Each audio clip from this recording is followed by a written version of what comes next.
నమస్తే. మనము త్రిపుర రహస్యం అనేటువంటి ఒక వండర్ఫుల్ టెక్స్ట్ చదువుకుంటూ ఉన్నాము. చదువుకుంటూ ఉండేదానికంటే కూడా శ్రవణం, మననం, నిధిధ్యాస, సాక్షాత్కారం. కేవలం ఏదో క్యాజువల్గా చదువుకోవడము, క్యాజువల్గా వింటేనో ఏం ఉపయోగం ఉండదు. మనం చదువుకున్న దాన్ని, మనం విన్నదాన్ని చాలాసార్లు మనం మననం చేసుకోవాలి. ఇది నిజమా కాదా, ఇది నా అనుభవం ఏంటి అనేటువంటి విషయంగా మనం గ్రహించినప్పుడు అప్పుడు మనం ఏం చేస్తాము, మనకు అర్థమైనటువంటి విషయాన్ని మనం దాంట్లో తాధ్యాత్మ్యం చెందడం మొదలు పెడతాం. అంటే దాన్ని ధ్యాన స్థితి అన్నారు. ఆ ధ్యాన స్థితి తర్వాత మనకేమొస్తుంది, సత్యం ఏంటి అసత్యం ఏంటి అని గ్రహిస్తాం. అంతకంటే ఏం లేదు. నాట్ ఓన్లీ భగవతత్వానికి సంబంధించిన విషయమే కాదు, దేనికి సంబంధించిన విషయమైనా సరే మన భావన అంటే ఏంటి, ఆలోచన, భావన, సంకల్పం, మన కోరిక, ఇవన్నీ కలిపి బేస్గా అర్థం ఒకటే. ఇవన్నీ ఎక్కడున్నాయి, అల్టిమేట్ ఎక్కడున్నాయి, మన మనసులోనే ఉన్నాయి. అంటే ఈ మనసులో రిఫరెన్స్ పాయింట్ ఏంటి, మన శరీరం కాకుండా కనుక మనం ఆలోచన కనుక చెయ్యగలిగి ఆ స్థితిలో కనుక ఉండగలిగితే అది జ్ఞానం. మరి ఆ స్థితికి రావాలంటే ఎలా, ఏం చేయాలని ఈ మహానుభావులు ఈ గ్రంథంలో చెప్పటం జరిగింది. ఫస్ట్ ఏంటి, కర్తవ్య భావన. నార్మల్గా ఏమంటారు, నా కర్తవ్యాలు నిర్వర్తించాలి అంటారు. 100% నిర్వర్తించాల్సిందే. కానీ నేను నిర్వర్తిస్తున్నాను అనే దానికంటే జరిగిపోతున్నాయి అని కనుక అనుకోగలిగితే, ఎవరా జరుపుతున్నది, ఆ జ్ఞానస్థితిలో ఉన్నటువంటి భగవతత్వ విషయం జరిగిపోతుంది అన్నప్పుడు మన దగ్గర ఏమీ అంటుకోవు. దీనికి మహానుభావులు ఏం చెప్పారు, నేనెవరు అంటున్నారు కదా. ఈ నేనెవరు అనేదానికి 2 పదాలు పెట్టుకోవచ్చు. ఏంటి, ఒకటి ఎసెన్షియల్ నేచరు, 2 ఎక్వైర్డ్ నేచరు. ఏంటి ఎసెన్షియల్ నేచర్ ఏంటి, నేను అనేటువంటి ఒక జ్ఞానం ఉంది కదా, భగవతత్వం ఉంది కదా, అది ఒరిజినల్గా ఉన్న నేచరు. మరి ఎక్వైర్డ్ నేచర్ ఏంటి, నేను శరీరం అనేటువంటి భావాన్ని తయారు చేసుకున్నానే, అది ఎక్వైర్డ్ నేచరు. ఒరిజినల్గా ఎసెన్షియల్ నేచర్లో ఉన్న క్వాలిటీ ఏంటి, ఆనందం, వ్యాపించటం. మరి ఎక్వైర్డ్ నేచర్లో ఉన్న క్వాలిటీ ఏంటి, ఆనందం లేదు, దుఃఖము, కుంచుకొని పోవటం. అంటే ఏంటి, ఎసెన్షియల్ నేచర్ ఎలా ఉంటుంది, మారదు, స్థిరం, నిర్వికల్పం, నిరాకారం, నిశ్చలం. మరి ఎక్వైర్డ్ నేచర్ ఏంటి, క్షణం ప్రకృతిలో మారుతూనే ఉంటుంది, స్వభావం మారుతుంటుంది, కోరికలు మారుతూ ఉంటాయి.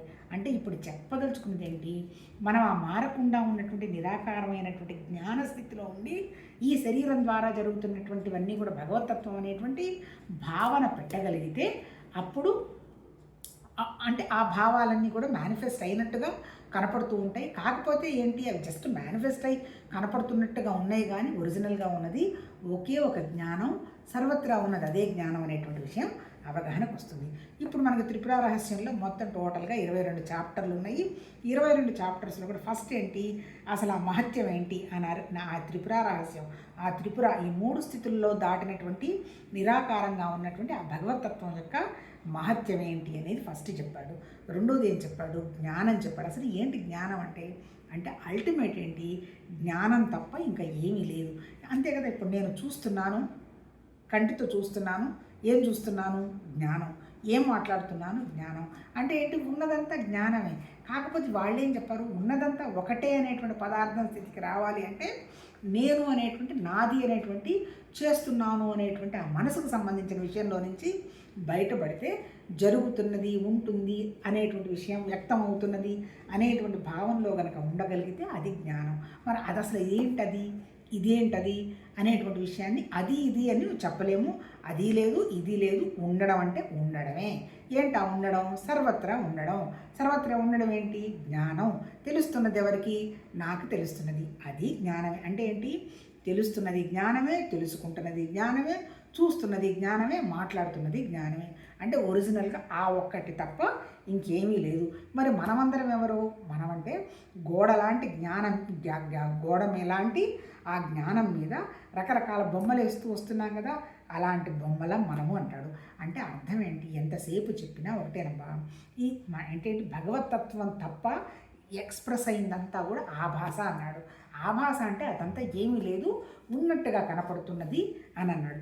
ఎందుకు ఉన్నట్టుగా కనపడుతున్నది, ఇప్పుడు త్రిపుర రహస్యంలో ఇప్పుడు మనం మాట్లాడుకుంటున్నది 14వ చాప్టరు, భావం అనేటువంటి టాపిక్ గురించి మాట్లాడుకుంటున్నాం. భావసిద్ధి, అసలు ఏంటి భావం అని.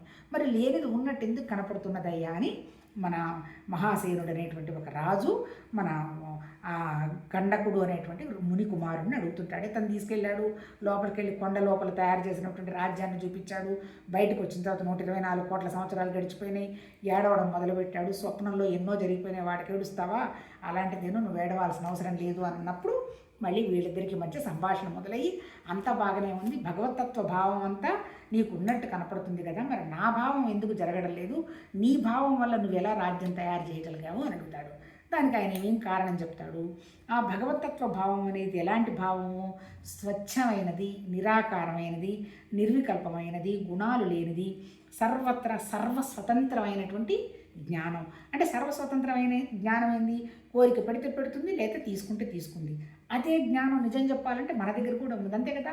లోపల వచ్చినటువంటి మన ఆలోచనలన్నీ సర్వస్వతంత్రమేగా, బయటికి ఏదో చేయడానికి మొదలు పెడతాం, కానీ నా ఆలోచన ప్రకారమేగా నేను ఏదైనా చేస్తాను. అంటే లోపల ఉన్నటువంటి జ్ఞానం అనేది సర్వస్వతంత్రమైనది.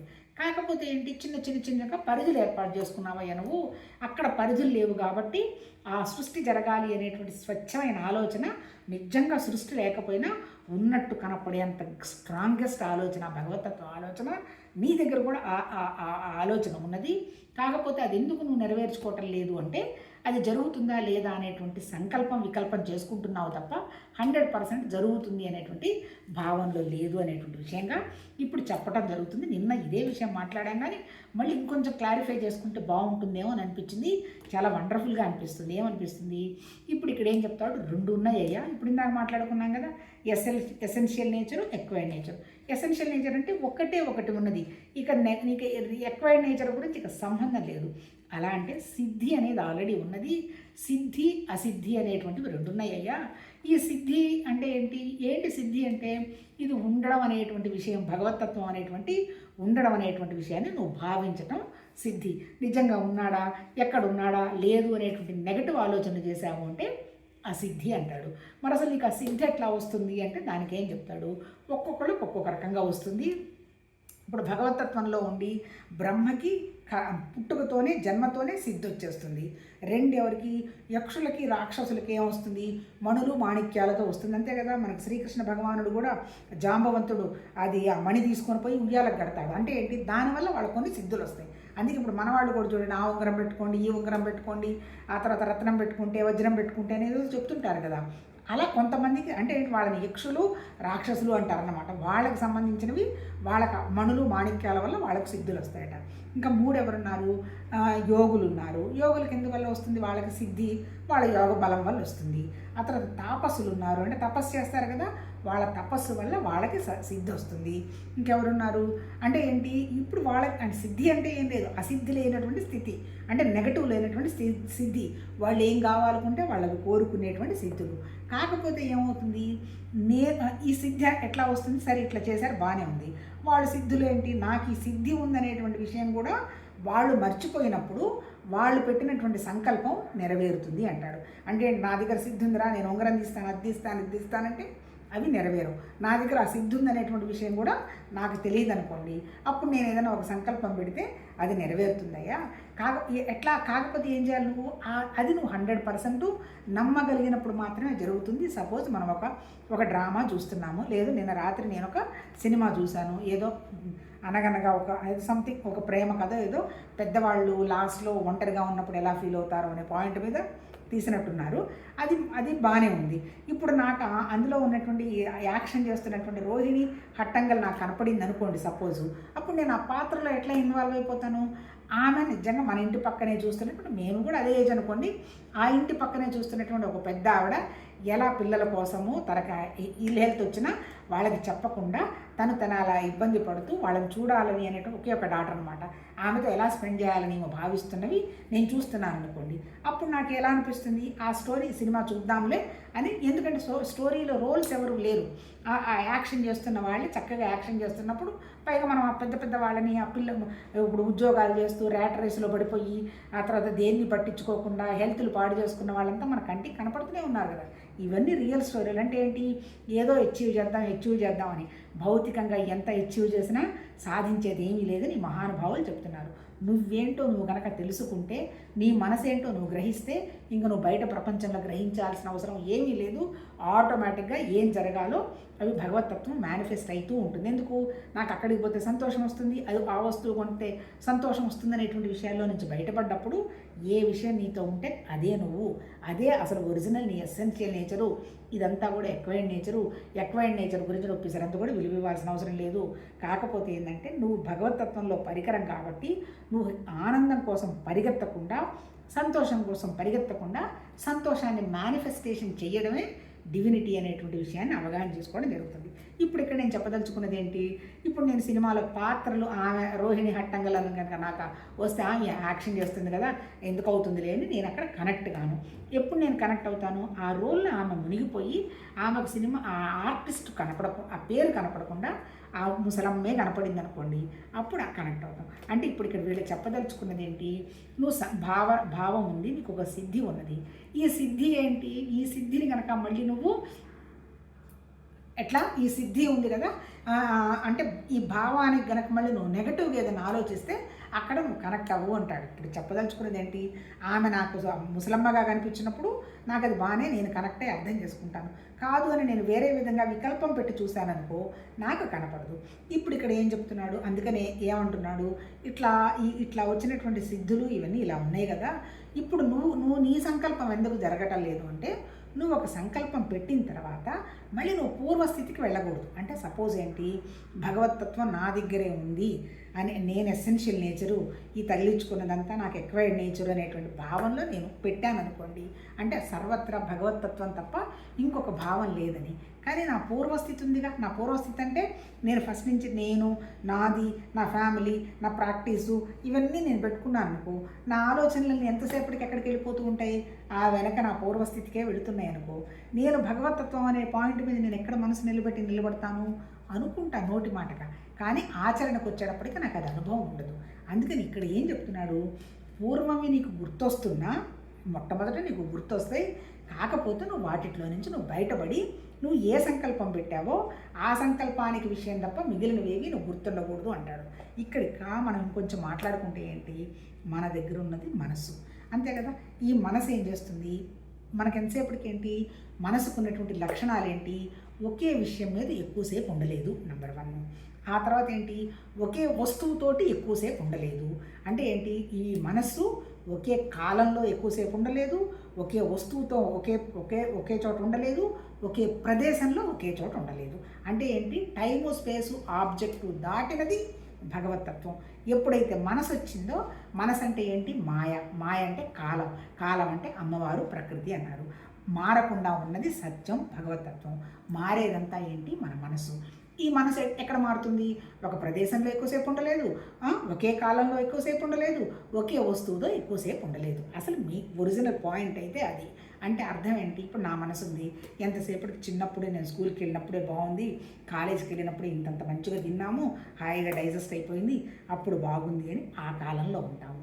ఆ తర్వాత ప్రదేశం ఏంటో వచ్చాం కానీ ఇంత దూరం హైదరాబాదు, అక్కడెక్కడో చీరాల్లో ఎంత బాగుండేవాళ్ళం, అందరం ఎక్కడికంటే అక్కడికి అన్నీ నడుచుకుంటూ పోయేవాళ్ళం, తెచ్చుకునేవాళ్ళం. అంటే ఏంటి, కాలం ఏమో జరిగిపోయిన విషయం, ప్రదేశం చీరాల. ఆ తర్వాత వస్తువులు ఏంటి, టైము స్పేసు ఆబ్జెక్టు. అప్పుడున్న మన ఫ్రెండ్స్ అప్పుడే బాగున్నారు, ఇప్పుడున్నారంటే ఏదో ఉంటామంటే ఉంటారు, కానీ అప్పటిలాగా మనం ఏమే పోయిపోయి అని ఇప్పుడు మనం అంటాం. అంటే ఈ 3 వస్తువులు. అంటే ఎక్కడికి పోతుంది నా మనసు? 24 గంటలు జరిగిపోయిన విషయాల్లో జరిగిపోతుంది. ఇప్పుడు ముఖ్యంగా మనం ఒక భావ సంకల్పం చేసి ఆ సిద్ధిలో మనం నిలబడాలంటే ఫస్ట్ మనం చేయాల్సింది ఏంటి, నిన్న జరిగిపోయిన విషయం కూడా జస్ట్ మెమరీ, పాస్ట్. ఈ క్షణం నుంచి ఇందాక జరిగిన విషయం నేను మాట్లాడను, అయిపోయింది, అది పాస్ట్. ఆ తర్వాత ఏంటి, టైం అయిపోయింది, కాలము, నిన్న మొన్న జరిగిపోయింది కాలం, అంతే కదా. నిన్న తయారు చేసిన వస్తువులు అక్కడున్నది ప్రదేశం, వస్తువులు నిన్న చేశాను అది బాగలేవు అని, అంతేగా. కానీ కాకపోతే మనకి 24 గంటలు ఇదే గోల. నిన్న పండగ అయింది, ఏదో వస్తువు తయారు చేశాము, ఒకటి ఫ్లాప్ అయింది, ఒకటి మంచిగా అయింది. ఫ్లాప్ అయింది, పోనీలే, పోయింది నేను అనుకుంటే సమస్య లేదు. ఈ బాగా అయిన విషయం గుర్తుండదు. ఫ్లాప్ అయింది అనుకో, ఇదిగో ఇది బాగాలేదు, నువ్వు ఎంత తొందర ఎందుకు చేయాలి, ఇప్పుడు నేను ఎవరు అడిగారు అంటారు. ఏదో చేయాలని బుద్ధి పుట్టింది, చేశాము, అయిపోయింది. ఉంటే బాగుంటుంది తిను, లేదా వదిలేసేది, దానికి ఏదో ఒకటి చేయొచ్చు అనుకోం మనం. అంటే 24 గంటలు టైము స్పేసు ఆబ్జెక్ట్కే ఈ మనసు తిప్పుతూ ఉంటుంది, దీనికి లక్షణం. అందుకే ధ్యానం కూడా ఏంటి, ఆ తర్వాత ఏంటి, ఇంద్రియాలను కంట్రోల్ పెట్టి కళ్ళు మూసుకొని, చెవులు మూసుకొని, చేతులు కట్టుకొని భగవతత్వం అనేటువంటి విషయం నా దగ్గరే ఉంది, ఐఆమ్ సెంటర్, నేనే కేంద్రం అనేటువంటి ఆలోచనలో పెట్టుకొని అంటే టైము స్పేసు ఆబ్జెక్ట్ అంటే ఏంటి, కళ్ళు తిరగవు, మనసును కూడా ఎక్కడికి పోనీయకుండా, కాళ్ళతోటి నడవకుండా అన్నీ తీసేసుకొని కట్టేసుకొని కూర్చుంటాం. ఎందుకు, మనసును కొద్దిగా గొప్ప ఒక పద్ధతిలో పెట్టడానికి. ఊరికి ఎట్లా పెడతావు, అక్కడ నీకు ఒక భావం ఉండాలి. ఏం భావం, ఆ భగవతత్వం నా దగ్గరే ఉందనేటువంటి భావం ఉన్నప్పుడు ఈ జరిగిపోయిన విషయాలన్నీ మనసు పరిగెడుతూ ఉన్నా, ఓహో పరిగెడుతుంది అనేటువంటి విషయాన్ని నువ్వు గుర్తొస్తే అందులో నుంచి బయటపడతావు. అంటే ఏంటి, వస్తువుతో కానీ, ఒక మనిషితో కానీ, ఒక కాలంతో కానీ సంబంధం లేకుండా కనుక ఎప్పుడు ఉంటావు నువ్వు ఏ భావం అయితే మంచి సంకల్పం చేశావో ఆ సంకల్పం మీద మనసు పెట్టినప్పుడు ఈ నెగటివ్గా ఉన్నవన్నీ పడిపోతాయి. అంటే ఇక్కడ అల్టిమేట్ ఏంటి, అది ఎవరి చేతిలో ఉన్నది, దానికి కొద్దిగా గొప్ప ప్రాక్టీస్ చేయాలి. కాకపోతే మన దృష్టి ఎంతసేపటికి సంకల్పం చేస్తాం కానీ అవుతుందా కాదా అని ఘర్షణ పడుతూ ఉంటాం. అదే నెగటివ్ అంటారు. అందుకే బీ పాజిటివ్గా ఉండు అంటే అర్థం ఏంటి, ఎట్టి పరిస్థితుల్లో కూడా మనసుని, ఈవెన్ ప్రాణం పోతున్న సిచ్యువేషన్లో కూడా మనసుని కాంట్రరీ సిచ్యువేషన్కి తీసుకెళ్ళకూడదు. ఏదైనా ఎందుకంటే క్షణం సిచ్యుయేషన్స్ వస్తూనే ఉంటాయి. ఏ సిచ్యుయేషన్ వచ్చినప్పుడు వెంటనే అంటే ఎవరి టెక్నిక్స్ వాళ్ళకుంటాయి. మనం ఒకళ్ళు మంత్రం పట్టుకుంటే ఇందాక చదివాం కదా, ఇందాకేంటి సిద్ధులు ఎట్లా ఒకే దాని మీద నిలబడటానికి ఎలా ప్రయత్నం చేస్తారు, బ్రహ్మ జన్మతోటి అంటే జన్మ చేసుకుంటూ జన్మలో సిద్ధి పొందడానికి ట్రై చేస్తారు. కొంతమంది ఏంటి రాక్షసులు వాళ్ళు వచ్చి మనులతోటి వాళ్ళ సిద్ధిని పెంచుకోవడానికి చేస్తారు. యోగం చేసేవాళ్ళు వాళ్ళ యోగ బలంతో చేస్తారు. తపస్సులు వాళ్ళ తపస్సుతో చేద్దాం అనుకుంటారు. కొంతమంది ఏంటి వీళ్ళెవరు కుబేరుడు వీళ్ళందరూ కూడా వరాలు పొంది సిద్ధి పొందుతారు. అంతే కదా, వెంకటేశ్వర స్వామికి అప్పు ఇచ్చి 24 గంటలు అప్పు కడుతూనే ఉంటారంటారు కదా. అంటే ఏంటి, వెంకటేశ్వర స్వామి కుబేరుడికి వరం ఇచ్చాడు, ఆ వరం వల్ల సిద్ధి పొందాడనమాట. అంటే ఏంటి, ఆ సిద్ధి ఉన్నది మన దగ్గర, కానీ సిద్ధి నా దగ్గర ఉన్నది అనేటువంటి విషయాన్ని మర్చిపోయి సంకల్పం పెట్టి ఆ సంకల్పం మీద కనుక మనం కూర్చుంటే నెగటివ్గా వస్తున్నటువంటి వికల్పాల దృష్టికి కనుక మనం వెళ్లకుండా ఉండగలిగితే అది 100% కరెక్ట్. అంటే అప్పుడు మనం ఏదనుకుంటే అది నెరవేరుతుంది. మరి మనం ఏ స్థితిలో ఉండి ఆ సంకల్పం చేయాలి, నా కోరికకు అనుగుణంగా సంకల్పం చేశామనుకోండి, 24 గంటలు నా నెరవేరిందా కోరిక అని నేను ఫలం మీదకే వెళుతూ ఉంటాను. అట్లా కాకుండా మనం ఆ నిశ్శబ్దమైనటువంటి భగవతత్వ స్థితి నా దగ్గరే ఉంది అనేటువంటి దాని మీద మనసు 100% పెట్టి మనం కనుక సంకల్పం చేసి ఇది జరుగుతుందా జరగదా అనేటువంటి భావం పెట్టకుండా 100% ఇది జరుగుతుంది అనేటువంటి విజువలైజేషన్. ఇప్పుడు చెప్తున్నారు కదా పర్సనాలిటీ డెవలప్మెంట్ వాళ్ళంతా, మనం ఇప్పుడు అబుల్ కలాం కూడా అంటాం కదా, కలలు కను అంటే మంచి విషయాలు విజువలైజ్ చేసుకో. ఎప్పుడైతే నువ్వు విజువలైజేషన్ చేసుకుంటావో ఈ నెగటివ్ విషయాలు, పాతకాలంలో జరిగిన విషయాలన్నీ కూడా నువ్వు మర్చిపోతావు. అంటే ఏంటి, మనసు చేస్తున్నటువంటి లక్షణం ఏంటి, 24 గంటలు ఉంటే పాస్ట్లో ఉంటుంది, లేదా ఫ్యూచర్ విషయం భయపడుతూ ఉంటుంది, ప్రస్తుతంలో ఉంటే కంపారిజన్ చేసుకుంటూ ఉంటుంది. అందువల్ల మనం ఎవరు మనం పోల్చుకోకూడదు.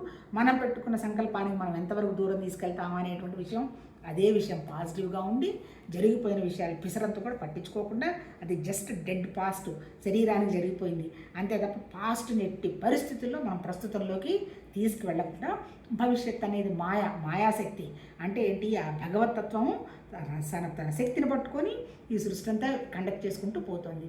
అందుకని ఎప్పుడు ఏం సిచ్యుయేషన్స్ వస్తాయో మారతాయో ఎవరికి తెలియదు. ఎటువంటి సిచ్యుయేషన్ వచ్చినా నువ్వు దుఃఖపడేవాడు ఉంటేనే దుఃఖం ఉంటుంది, గర్వపడేవాడు ఉంటేనే విషయం ఉంటుంది. నువ్వు దుఃఖపడవు, గర్వపడవు, ఏం లేదు, ఆ సంకల్పం తప్ప ఇంకొకటేమీ లేదని కనుక ఆ సంకల్పాన్ని పెట్టుకోగలిగితే నిజం చెప్పాలంటే హయ్యెస్ట్ సంకల్పం భగవతత్వం. ఎందుకంటే భగవతత్వం ఉన్నదో లేదో కూడా 100% చూసిన వాళ్ళు ఏమీ లేరు, చెప్పను కూడా లేదు. కాకపోతే ఏంటి, ఆ భగవతత్వానికి కంటిన్యూటీ ఆఫ్ థాట్స్ లేవు. దేవుడు ఇప్పుడు భగవతత్వం ఏమంటే అన్నీ చేయిస్తుంది అన్నాం అనుకో, ఎట్టుంది ఏంటి అనేటువంటి ఆలోచనలు ఇక రావు. ఎప్పుడైతే దానికి కంటిన్యూటీ ఆఫ్ థాట్స్ లేవో ఆటోమేటిక్గా మన మనసు కూడా ఒకే థాట్ మీద స్టాండ్ అయిపోతుంది. ఎప్పుడైతే ఒకే థాట్ మీద స్టాండ్ అయిపోతుందో బుద్ధి వికాసం జరుగుతుంది.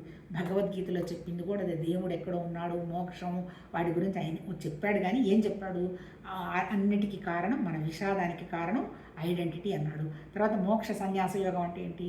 ఎక్కడైతే నువ్వు నీ నీ విషాదము నాది అనేటువంటి శరీరానికి రిఫరెన్స్ పాయింట్కి సంబంధించినవి కనుక నువ్వు త్యాగం చేస్తే, నీ ఎక్వైర్డ్ నేచర్ అంతా త్యాగం చేస్తే, ఎక్వైర్డ్ నేచర్ అంటే నీ సత్వగుణం, తమోగుణం, నీ రజోగుణం, నీ స్వభావం, నీ కోరికలు అవి త్యాగం చేస్తే ఉండేది మోక్ష సన్యాసం. సన్యాసం త్యాగం చేస్తే నువ్వు మోక్ష స్థితిలో ఉంటావు. మళ్ళీ మోక్షం అంటే పైకి వెళ్ళి స్వర్గం నరకం అని చెప్పలేదు. దుఃఖం అనేటువంటిది లేని స్థితిలో ఉంటావు. అనవసరమైన ఆలోచన లేకుండా ఉండగలుగుతావు. ముక్తి అంటే ఏంటి? మన మనస్సును, అందుకని భగవద్గీత అంతా చెప్పింది బ్యాలెన్స్ బ్యాలెన్స్ బ్యాలెన్స్. సమత్వ స్థితికి మన మనసును తీసుకురావడమే యోగనిష్ట అన్నాడు. అలాంటి యోగనిష్ట వచ్చి మనసు కనుక సమత్వానికి వస్తే నీకు బుద్ధి వికాసం అయితే సత్యం ఏంటి అసత్యం ఏంటి అనేటువంటిది గ్రహిస్తావు. అప్పుడు నువ్వు ఏ సంకల్పం పెట్టినా అనవసరపు సంకల్పాలు నువ్వేం పెట్టవు. ఎందుకు? నీకు బుద్ధికి వివేకం, వైరాగ్యం వచ్చిన తర్వాత ఈ భౌతికంగా ఉండేటువంటి వాటి గురించి ఎందుకు సంకల్పాలు పెట్టవు. సత్యమైన సంకల్పం పెడతావు, ఆ స్థితిలో ఉంటావు, వండర్ఫుల్గా లైఫ్ ఉంటుంది.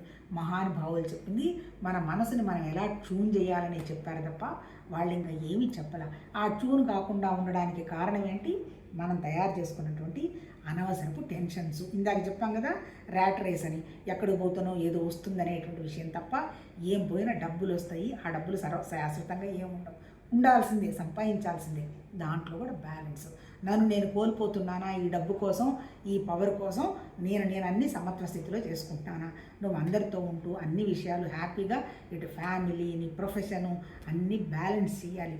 ఇప్పుడు పిల్లలు అడుగుతుంటారు, అమ్మ వర్క్ బ్యాలెన్స్ ఎట్లా అని. నువ్వు ఆకాశం అందుకోవాలంటే నీకెంత శక్తి ఉంది అనేటువంటి విషయాన్ని నువ్వు గ్రహించు. అందుకని నువ్వు తెలుసుకో, నిన్ను నువ్వు తెలుసుకో అంటే ఏంటి? నీ మనసులో నీ స్థితి ఏంది, నువ్వు ఎంతవరకు చేయగలవు అనేటువంటి తెలుసుకో. నువ్వు ఎప్పుడైతే నువ్వు తెలుసుకుంటావో ప్రపంచం నీకు అర్థమైపోతుంది. భగవంతుడు కూడా అర్థమైపోతాడు. నీ ఇంటెలిజెన్స్లో నువ్వు ఏదనుకుంటే అదే భగవంతుడు. కొంతమంది రాముడు అనుకుంటారు, కృష్ణుడు అనుకుంటారు, అల్లా అనుకుంటారు, యేసుక్రీస్తు అనుకుంటారు. అన్ని పేర్లే. ఈ పేర్లన్నీ కూడా జీవత్వం పెట్టిన పేర్లే. అల్టిమేట్గా ఉన్నది ఒక్క జ్ఞానం ఒకటే. చీమ దగ్గర నుంచి కొండ వరకు సర్వత్రా ఆ జ్ఞానం అన్నీ పెరుగుతుంది. కొండ కూడా కొంచెం పెరుగుతుంది, కొంచెం అప్పుడప్పుడు తగ్గుతూ ఉంటుంది. కాకపోతే మారేదంతా ప్రకృతి. మారకుండా ఉన్నది ఒకే ఒక జ్ఞానం. అది మనందరితో ఉంది, సర్వత్రా ఉన్నది. అది నేనే, నా జ్ఞానస్థితి వల్లనే ఇదంతా ఇలా కనపడుతుంది అనేటువంటి విషయాన్ని కనుక్కున్నావు అంటే ఎక్కడ నీకు ఇబ్బంది వస్తుంది అని వితిన్ సెకండ్స్ ఆ ఇబ్బందిలో నుంచి వెనక్కి వస్తావు. నువ్వు ముందుకెళ్ళే విషయం ఎక్కడ గ్రహించింది అనడంతో టక్కుమని ఆ విషయం నువ్వు ముందుకెళ్ళి ఆ విషయాన్ని అర్థం చేసుకొని దాన్ని నీలోకి నీకు అబ్జర్వ్ చేసుకుంటావు. అంటే జ్ఞానస్థితి ఉన్నప్పుడు మాత్రమే అది సాధ్యమవుతుంది. అది కావాలి అంటే నీ మనసు సమత్వ స్థితికి రావాలి. మన బుద్ధికి ఎక్స్పాన్షన్ జరగాలి, వ్యాకోచం జరగాలి. వ్యాకోచం, ఎక్స్పాన్షన్ అంటే ఎక్కడ? మన మనస్సే. మన మనస్సు అనవసరపు సంకల్పాలన్నీ తీసిపడేసి ఏది ముఖ్యమో ఆ సంకల్పం కనుక పెట్టగలిగి వికల్ప స్థితికి కనుక లేకపోతే 100% అది జరిగి తీరుతుంది. అంటే ఏంటి? అన్నీ ఉన్నది మనలోనే. మనం ఏ భావంతో చూస్తే మనకు ఆ భావం కనపడుతుంది అనేటువంటి విషయమే ఇందులో చెప్పటం జరిగింది. రేపు కంటిన్యూ చేద్దాం.